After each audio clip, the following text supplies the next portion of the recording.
France-Brésil 1986 avec Platini et Socrates en face, qui chacun avait raté leur penalty, donc les deux meilleurs joueurs avaient raté leur penalty et la France avait fini par l'emporter, mais c'était un très très beau match. Malgré le long jeu, Coupe du Monde, qualification pour une demi-finale, ils jouaient vraiment.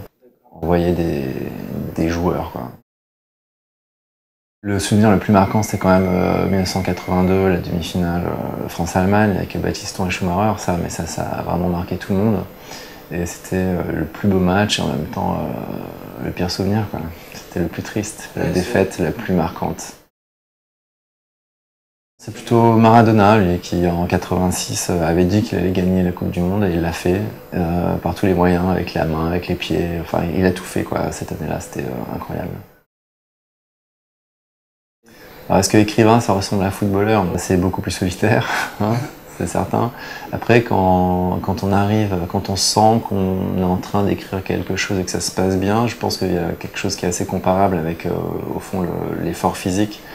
C'est-à-dire qu'il y a des moments de grâce, on est un peu dans un état second, et le moment où on ne se regarde pas écrire, tout à coup, on peut arriver à faire des beaux gestes stylistiques.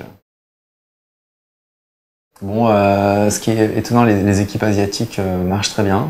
Elles remportent des matchs, la Corée du Sud, là il y a le Japon qui a gagné. Donc ils vont peut-être aller plus loin que ce qu'on pensait, parce qu'ils ont un rapport au football qui est plus frais finalement, qui est plus récent, et qui est plus enthousiaste aussi, qui se donne vraiment à fond. Donc je ne sais pas jusqu'où ils vont aller, mais on va les suivre. Après, ce qui est étonnant, c'est la perception des matchs avec les vuvuzelas, les trompettes qui commencent à user les nerfs de tout le monde. Et je me dis que peut-être l'Afrique du Sud peut finir par l'emporter par usure, quoi. Parce qu'ils sont habitués, et puis c'est le bruit qu'on fait pour les soutenir. Et le bruit qu'on fait nous dérange moins que le bruit que font les autres. Bon, je me dis que l'Afrique du Sud a sa chance.